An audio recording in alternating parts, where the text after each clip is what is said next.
প্রতিদিনের চিন্তা ও প্রার্থনা।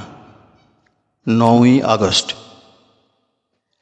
যেজন সর্বদা নিজের জীবনের সাক্ষী স্বরূপ, যিনি কখনো মনের স্থিরতা হারান না, তিনিই একদিন আপন লক্ষ্যস্থানে পৌঁছিবেন।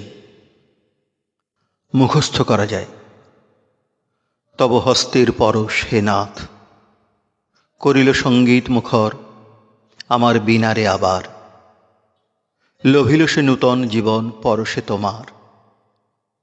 তুমি যে গো এই বীণার হৃদয়ের সুর, তুমি তার ধন, তুমি হে প্রভু এ সঙ্গীতের আত্মা প্রাণ রস।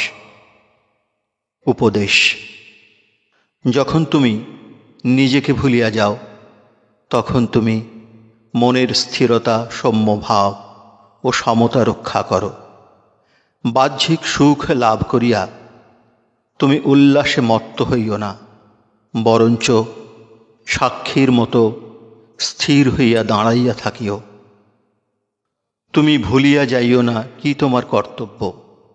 সংসারের নানা প্রলোভন বা কোলাহল যেন তোমাকে বিক্ষিপ্ত না করে।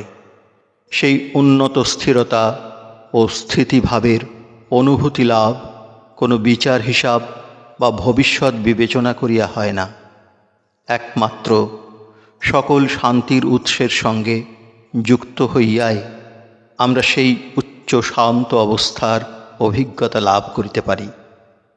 প্রার্থনা: হে অনন্ত প্রভু, আমার দৃষ্টি যেন কখনো আমিত্বের বন্ধনে সীমাবদ্ধ বা বিভ্রান্ত না হয়। ধর্মজীবনে আমি যেন অটল ও অবিচলিত হই। জীবনের সকল অবস্থার উপর যেন আমি শান্ত দৃষ্টিপাত করি এবং সম্পূর্ণভাবে তোমারই রক্ষণ শক্তির উপর নির্ভর করিয়া চলি।